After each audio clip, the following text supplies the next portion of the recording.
आपको हम बताने वाले हैं कि पेंशन को लेके बहुत ही बड़ी खुशखबरी आ गई है। 10 मई से रुका हुआ जिन लोगों का पैसा है वो डाला जाएगा, चाहे वृद्धा पेंशन हो, विधवा हो या दिव्यांग हो। यानी दोस्तों जो रुका हुआ पैसा है जनवरी से लेके मई तक का, वो सभी आप लोग को एक साथ में मिलने वाला है। तो किन राज्यों में ये पेंशन का पैसा मिलने वाला है और दोस्तों अब की बार जो पेंशन का पैसा मिलेगा वो बढ़ के आप लोग को मिलने वाला है। तो कितनी पेंशन आपके राज्य में बढ़ के मिलने वाली है और ये पेंशन का पैसा क्यों आप लोग को रोका गया था और ये पैसा किन लोगों को मिलने वाला है, मैं सभी जानकारी आप लोग को इस वीडियो के माध्यम से देने वाला हूं। अगर आप लोग चैनल पर सब्सक्राइब कर लेना है और बेल आइकन को भी प्रेस कर लेना है। चलिए दोस्तों स्टार्ट करते हैं। तो आप सभी लोग यहाँ पर देख सकते हो जो अपडेट आई है 7 मई 2026 यानी आज ही की लेटेस्ट अपडेट है। और यहाँ पर बताया गया है कि 10 मई से किसे और कितना पैसा मिलेगा।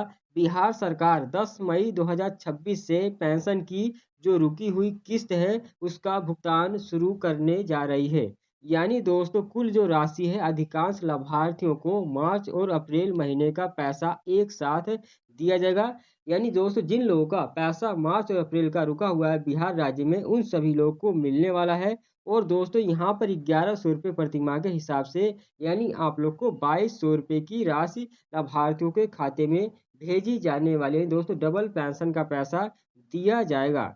अब दोस्तों किन राज्यों में यह भुगतान मुख्य रूप से बिहार के जो लाभार्थी हैं उनके लिए है। अन्य राज्य जैसे उत्तर प्रदेश में भी इसी अवधि के दौरान पेंशन का वितरण की प्रक्रिया शुरू होने वाली है। दोस्तों उत्तर प्रदेश के जो लाभार्थी हैं जिनकी जनवरी फरवरी मार्च की पेंशन नहीं आई है उन सबको भी मिलने वाला है। कब तक मिलेगा, तो यहाँ पर बताया गया है कि मार्च और अप्रैल की पेंशन क्यों रोकी गई थी। क्या दोस्तों इसका कारण हो सकता है, तो यहाँ पर बताया गया है कि जो पेंशन का पैसा आप लोग का रोका गया था वो सबसे पहले ई-केवाईसी और जीवन प्रमाणीकरण की वजह से यानी बिहार में लाखों लाभार्थियों की पेंशन केवल इसीलिए रुकी हुई थी क्योंकि उन्होंने 31 मार्च 2026 तक अंतिम तिथि के यानी अपना जीवन प्रमाण पत्र लाइफ सर्टिफिकेट नहीं जमा करवाया था, जिनका केवाईसी अधूरा था और उनका भुगतान सिस्टम द्वारा ब्लॉक कर दिया गया था। यानी इस वजह से पेंशन का पैसा बिहार राज्य में मार्च अप्रैल का नहीं मिल पाया था।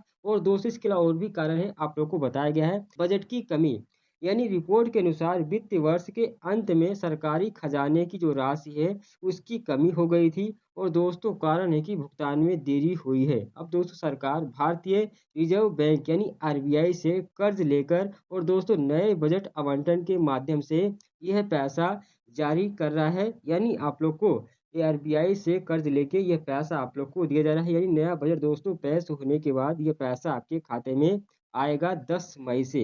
यहाँ पर दोस्तों नया वित्त वर्ष 2026-27 यानी अप्रैल से नया वित्त वर्ष शुरू हो जाता है। इसके कारण पोर्टल और बैंक डेटाबेस में अपडेट्स में समय लगता है जिससे तकनीकी देरी हो जाती है और इसकी वजह से कई राज्यों में पेंशन का पैसा रुक जाता है।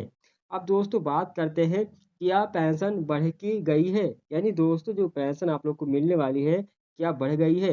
नई राशि का जो विवरण है यानी जो नई पेंशन है वो कितनी मिलने वाली है किन राज्यों में, तो यहाँ पर आप लोग देख सकते हो। जी हाँ, बिहार सरकार ने पेंशन की जो राशि है उसमें भारी वृद्धि की है। यहाँ पर जो पुरानी पेंशन बिहार में मिलती थी 400 रुपये महीने मिलती थी, अब दोस्तों जो नई पेंशन है 1100 रुपये प्रतिमाह हो गई है। यानी सरकार ने जनवरी 2026 से इसमें 700 रुपये की बढ़ोतरी की घोषणा की थी, जिससे अब दोस्तों सभी वृद्धजन, विधवा और दिव्यांग लाभार्थियों को सम्मानजनक राशि मिल रही है। दोस्तों सभी को एक बराबर राशि दी जा रही है पेंशन का पैसा, चाहे वो वृद्धा हो, विधवा हो या दिव्यांग हो। यानी 1100 रुपये प्रति माह के हिसाब से आप लोग को बिहार राज्य में पेंशन दिया जा रहा है। अब दोस्तों कितने जिलों में ये पैसा भेजा जाएगा, तो यहाँ पर बताया गया कि बिहार के सभी 38 जो जिले हैं जैसे पटना, गया, मुजफ्फरपुर, भागलपुर और पूर्णिया आदि यानी जो भी 38 जिले हैं वहाँ पर दोस्तों एक साथ पैसा जारी करने की योजना सरकार बना रही है। हालांकि दोस्तों भुगतान फेज वाइज यानी चरणबद्ध तरीके से होगा। जिन जिलों के लाभार्थियों का आधार सीडिंग और केवाईसी डेटा सबसे पहले अपडेट हुआ है उन्हें दोस्तों 10 मई से प्राथमिकता मिलेगी। यानी दोस्तों जो पैसा है 10 मई से आपके ज़िले में आना शुरू हो जाएगा। यहाँ पर दोस्तों बात करते हैं यूपी में जो पेंशन का सबसे नया अपडेट आ गया है यानी 10 मई का हलचल। यानी उत्तर प्रदेश में समाज कल्याण विभाग ने रुकी हुई पेंशन को लेकर अपनी तैयारी भी पूरी कर ली है। यानी दोस्तों उत्तर प्रदेश के लाभार्थी हैं, उनका भी जो पैसा रुका हुआ है वो भी मिलने वाला है।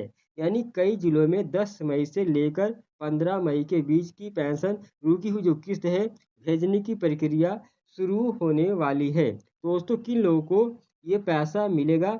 जिन लोगों की जनवरी, फरवरी और मार्च की किस्त नहीं आई थी, उन्हें बकाया के साथ जो भी आप लोग का पेंडिंग रुका हुआ पैसा है, वो भी मिलने वाला है।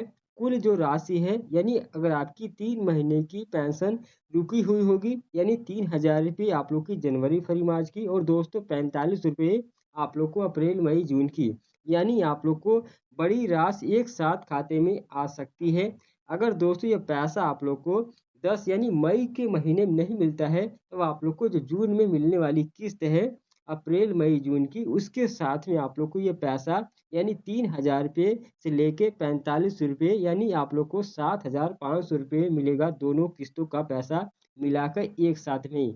लेकिन दोस्तों हो सकता है कि जो पेंशन का पैसा है वो आप लोग को मई महीने से ही मिलना शुरू हो जाए, जो आप लोग का रुका हुआ है। यूपी में दोस्तों जो वृद्धि हुई है असली स्थिति, यानी यूपी में कितनी पेंशन आप लोग को मिलने वाली है। उत्तर प्रदेश के बजट 2026-27 में मुख्यमंत्री योगी आदित्यनाथ ने पेंशन की राशि बढ़ाने का संकल्प लिया था। दोस्तों जो बढ़ी हुई राशि है, यानी वृद्धा, निराश्रित और दोस्तों दिव्यांग पेंशन को बढ़ाकर सरकार ने 1500 रुपये प्रतिमाह करने का प्रस्ताव है, जो 1 अप्रैल 2026 से प्रभावी होने की संभावना है। दोस्तों 1 अप्रैल से लागू हो गया है और आप लोग को 1500 रुपये पेंशन का पैसा यानी मिलने वाला है अप्रैल, मई, जून का। यहाँ पर दोस्तों किसका क्या मतलब है, यानी अब लाभार्थियों को 3000 के बजाय 3 महीने की जो किस्त है वो 45 रुपये मिलने की उम्मीद है। यानी 45 रुपये अब की जो किस्त आएगी अप्रैल, मई, जून की, वो आप लोग को इतनी मिलने वाली है। और दोस्तों यूपी में पैसा क्यों रोका गया था, यहाँ पर बताया गया कि पैसा किस वजह से रोका गया था। यानी 18 लाख लोगों का सत्यापन पेंडिंग। यहाँ पर दोस्तों 18 लाख लोगों का सत्यापन पेंडिंग बताया था, लेकिन दोस्तों 18 लोगों का सत्यापन पेंडिंग नहीं था। यानी दोस्तों अकेले यूपी में करीब 18 लाख से अधिक लाभार्थियों का पेंशन डेटा मिसमैच या दोस्तों ये केवाईसी ना होने की वजह से रुकी हुई है। यहाँ पर दोस्तों बताया किया जा रहा है कि आप लोग का जो ये केवाईसी और दोस्तों यहाँ पर सत्यापन की वजह से पेंडिंग रोकी गई थी, लेकिन दोस्तों ऐसा नहीं है। सबका सही होने के बाद भी पेंशन का पैसा बहुत से लाभार्थियों को नहीं मिल पाया है, जिनका स्टेटस भी सही है, केवाईसी हो गया है और डीबीटी भी लिंक है, उनका भी पैसा नहीं मिला है। यानी दोस्तों दोहरी केवाईसी शर्त, यानी यूपी में 2 तरह की केवाईसी अनिवार्य हो गई है। एक तो दोस्तों बैंक खाते की ओर से और दूसरी पेंशन पोर्टल यानी आधार वेरिफिकेशन है दोस्तों पेंशन की तरफ से, और एक आप लोग को बैंक की तरफ से, यानी डबल केवाईसी करना हो गया है। दोस्तों एनपीसीआई मैपिंग, यानी यूपी सरकार ने साफ कर दिया है कि जिस खाते में आधार सीडिंग यानी एनपीसीआई मैपिंग नहीं होगी, वहां पैसा नहीं भेजा जाएगा। यानी दोस्तों अगर आप लोग का डीबीटी लिंक नहीं रहेगा खाते में, तो आपकी बार पेंशन का पैसा नहीं मिलने वाला है। केवाईसी नहीं हुई होगी तब भी आप लोग को नहीं मिलेगा। अगर कोई आपके नाम में कोई गड़बड़ी है, डीओबी में कोई गड़बड़ी है, तब भी आप लोग को पैसा नहीं मिलेगा। तो आप लोग चेक कर लेना जो भी आप लोग का स्टेटस है, यानी 10 मई से पहले आप लोग को अपना जो भी बकाया है, जो भी कार्य है, अगर आप लोग का पूरा नहीं हुआ तो कर लीजिए, और आप लोग को पेंशन का पैसा यानी बिहार राज्य में और उत्तर प्रदेश राज्य में मिलने वाला है। यानी 10 मई के बाद से आप लोग को पेंशन का पैसा बैंक खाते में डाला जाएगा, लेकिन जिनका डेटा सही होगा उन्हीं को पैसा मिलने वाला है। तो दोस्तों आई होप अगर आप लोग को मेरी जानकारी पसंद से सब्सक्राइब कर लेना है और बेल आइकन को भी प्रेस करते हैं। मिलते हैं नए वीडियो में नए टॉपिक पे।